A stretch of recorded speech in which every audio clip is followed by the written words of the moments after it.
ലോകത്തിന്റെ ചരിത്രം പരിശോധിച്ചാൽ ഒരു വലിയ യുദ്ധം തുടങ്ങുമ്പോൾ ആദ്യം തകരുന്നത് സൈനിക ക്യാമ്പുകളല്ല, സാധാരണ ജനങ്ങളുടെ ജീവിതമാണ്. വൈദ്യുതി മുടങ്ങും, ഇന്ധനം അപര്യാപ്തമാകും, റെയിൽപാതകൾ നിലയ്ക്കും, വ്യവസായങ്ങൾ അടയും, ബാങ്കിംഗ് മേഖല ആശയക്കുഴപ്പത്തിലാകും.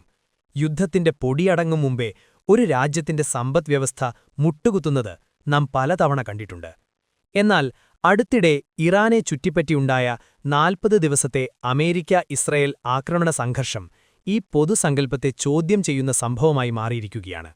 ബോംബാക്രമണങ്ങൾ, ഉപരോധങ്ങൾ, വിതരണ തടസ്സങ്ങൾ, മാനസിക സമ്മർദ്ദം ഇതെല്ലാം ഒരുമിച്ച് നേരിട്ടിട്ടും തകർന്ന രാഷ്ട്രത്തിന്റെ ചിത്രമല്ല, മറിച്ച് അടിയേറ്റിടത്തോളം വേഗത്തിൽ സ്വയം പുനർനിർമ്മിക്കുന്ന ഒരു രാഷ്ട്രത്തിന്റെ രൂപമാണ് ഇറാൻ ലോകത്തിനു മുന്നിൽ അവതരിപ്പിച്ചത്. ആക്രമണത്തിന്റെ ആദ്യഘട്ടം തന്നെ അത്യന്തം കഠിനമായിരുന്നു. റിപ്പോർട്ടുകൾ പ്രകാരം ആദ്യ 24 മണിക്കൂറിനുള്ളിൽ മാത്രം 1000-ലധികം ബോംബുകൾ നിർണായക അടിസ്ഥാന സൗകര്യങ്ങൾ ലക്ഷ്യമാക്കി പതിച്ചു. സാധാരണയായി ഇത്തരം ആക്രമണങ്ങൾ ഒരു രാജ്യത്തിന്റെ വൈദ്യുതി ശൃംഖല, ഗതാഗത സംവിധാനം, എണ്ണ സംഭരണ കേന്ദ്രങ്ങൾ, തുറമുഖങ്ങൾ, വ്യവസായ മേഖലകൾ എന്നിവയെ തകർക്കാനാണ് ഉപയോഗിക്കുന്നത്. ലക്ഷ്യം സൈനിക ജയം മാത്രമല്ല, സാമ്പത്തിക ജീവിതം നിശ്ചലമാക്കുക എന്നതുമാണ്. എന്നാൽ ഇറാനിൽ പ്രതീക്ഷിച്ച ആ വ്യാപകമായ തകർച്ച സംഭവിച്ചില്ലെന്നതാണ് ശ്രദ്ധേയമായത്. ചില സ്ഥലങ്ങളിൽ നാശനഷ്ടങ്ങൾ ഉണ്ടായെങ്കിലും രാജ്യത്തിന്റെ ആകെ പ്രവർത്തനം പൂർണ്ണമായി നിലച്ചില്ല. വെടിനിർത്തൽ പ്രഖ്യാപിക്കപ്പെട്ടപ്പോൾ പലരും കരുതിയത് അഭയാർത്ഥികളുടെ നീണ്ട നിരകൾ, തകർന്ന നഗരങ്ങൾ, ശൂന്യമായ വിപണികൾ, അന്ധകാരത്തിൽ മുഴുകിയ പട്ടണങ്ങൾ എന്നിവയുടെ ചിത്രങ്ങളായിരിക്കും ലോകമാധ്യമങ്ങളിൽ നിറയുക എന്നായിരുന്നു. പക്ഷേ യാഥാർത്ഥ്യം വ്യത്യസ്തമായി. അതിർത്തികളിലേക്ക് ജനപ്രവാഹം ഉണ്ടായില്ല.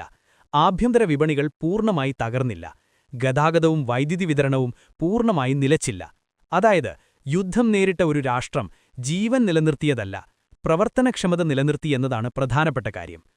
ഇറാന്റെ പ്രതിരോധശേഷിയെ ഏറ്റവും ശക്തമായി തെളിയിച്ച ഉദാഹരണങ്ങളിലൊന്നാണ് റെയിൽവേ അടിസ്ഥാന സൗകര്യങ്ങളുടെ പുനർനിർമ്മാണം.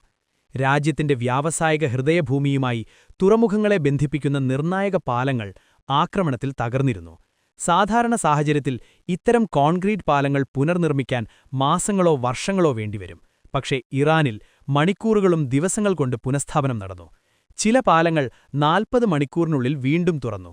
ഏതാനും ദിവസങ്ങൾക്കുള്ളിൽ തന്നെ പ്രധാന ട്രെയിൻ സർവീസുകൾ പുനരാരംഭിച്ചതായി റിപ്പോർട്ടുകൾ സൂചിപ്പിച്ചു. യുദ്ധത്തിന്റെ നടുവിലും ചരക്ക് ഗതാഗതം നിലനിർത്താൻ കഴിഞ്ഞത് ഇറാന്റെ സാമ്പത്തിക ജീവശക്തിയുടെ കേന്ദ്രഘടകമായിരുന്നു. ഒരു രാജ്യത്തിന്റെ സമ്പദ്വ്യവസ്ഥയിൽ ഗതാഗതം നാഡീവ്യൂഹം പോലെയാണ്. റെയിൽപാതകൾ, റോഡുകൾ, തുറമുഖങ്ങൾ എന്നിവ നിലച്ചാൽ ഭക്ഷ്യവിതരണവും വ്യവസായോൽപാദനവും കയറ്റുമതിയും ഒരുമിച്ച് ബാധിക്കും. ഇറാൻ അതുതന്നെയാണ് ആദ്യം സംരക്ഷിക്കാൻ ശ്രമിച്ചത്.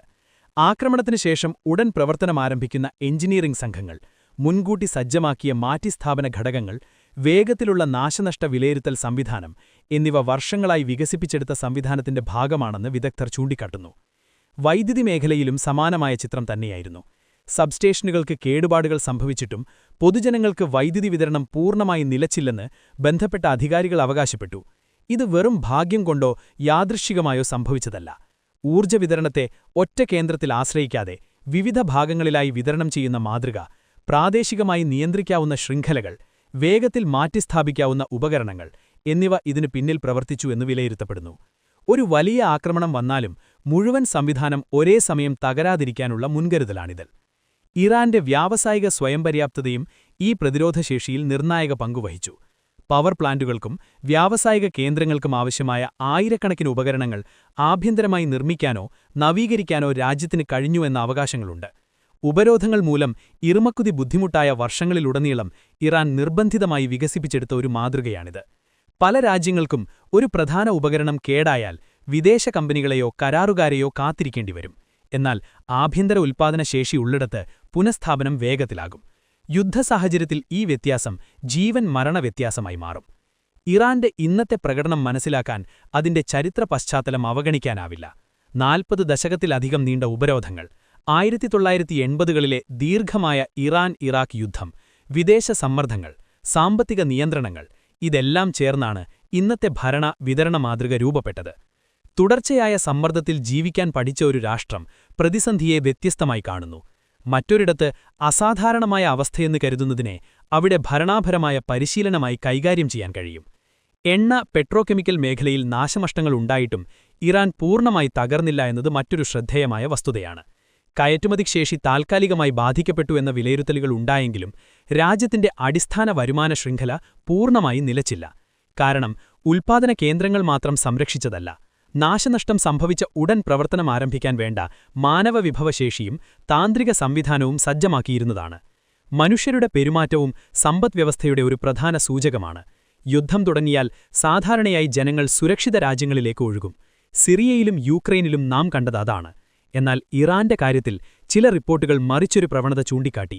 വിദേശത്തിരുന്ന ചിലർ കുടുംബങ്ങളോടൊപ്പം നിൽക്കാൻ രാജ്യത്തേക്ക് മടങ്ങിവന്നു. ഇത് വെറും ദേശസ്നേഹത്തിന്റെ പ്രകടനമെന്നതിലുപരി ആഭ്യന്തര ജീവിത സംവിധാനത്തിൽ അവർക്കുള്ള വിശ്വാസത്തിന്റെ സൂചനയായി ചില നിരീക്ഷകർ കാണുന്നു.